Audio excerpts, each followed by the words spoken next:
So this week, I heard a quote by a good friend and brother, Paul Bache Williams, and he's a licensed therapist. And here it is. He says that everyone is healed until they're triggered. Now let's think about this. Everyone is healed until they are triggered.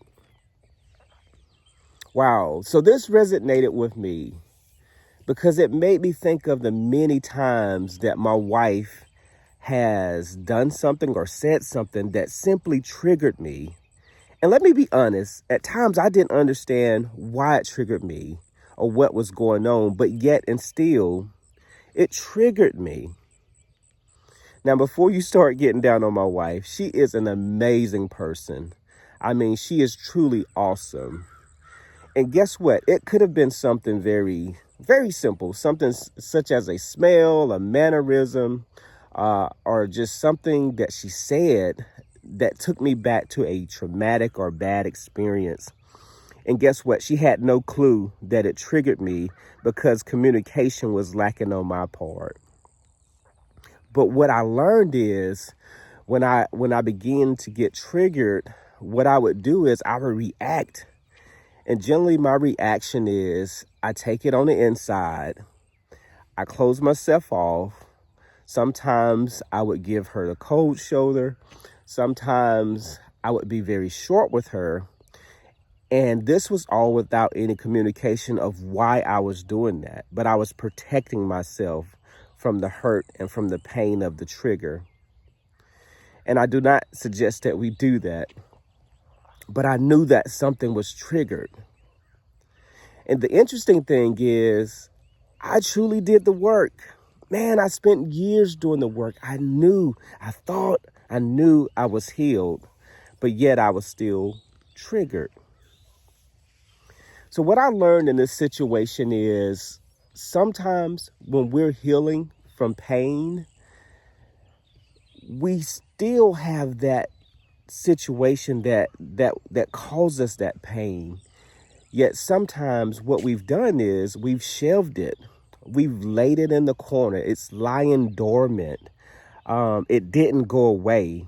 What we did was we simply learned coping mechanisms to help us to deal with that pain and to move forward. So I'm no licensed therapist, nor do I profess myself to be. Yet I want to be able to give some of the things that I'm doing that's helping me to deal with some of those past traumas and the things that trigger me. And I hope that they'll be of help to you. So the first thing that I think we all should do when we feel triggered is, I think that we should take a deep breath. I mean, like really stopping and taking a deep breath.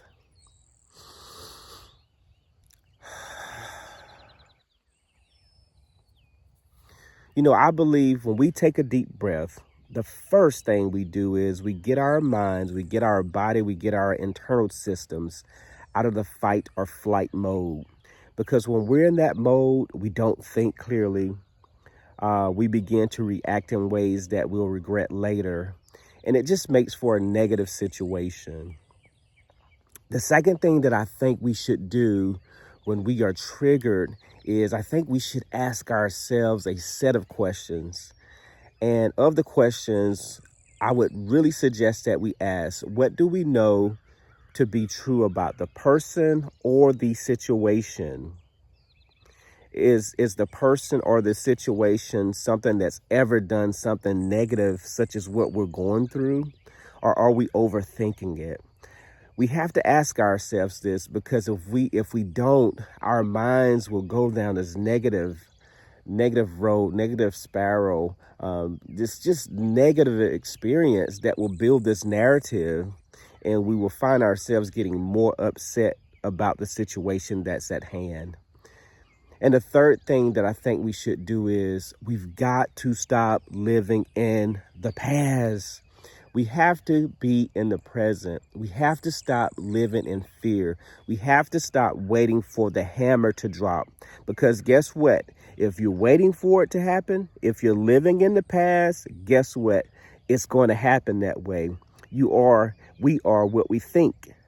So we have to be conscious about being in the present. We have to be conscious about thinking that, hey, I'm a loved individual. I don't have to suffer. I've been through that.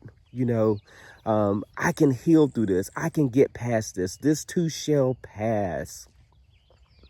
So there's so many things that we can do to deal with these past traumas and to heal from the things that we've been through. But again, we have to be intentional and we have to be present about them. So let me give you a bonus tip. There is nothing wrong with therapy. It's such a great tool for you to be able to talk about it because you have to get it out. So one of the things that I would suggest is see if you can get therapy from one of your employer sponsored programs or even something such as BetterHelp. Again, they're great tools so that you can grow internally and so you can move forward.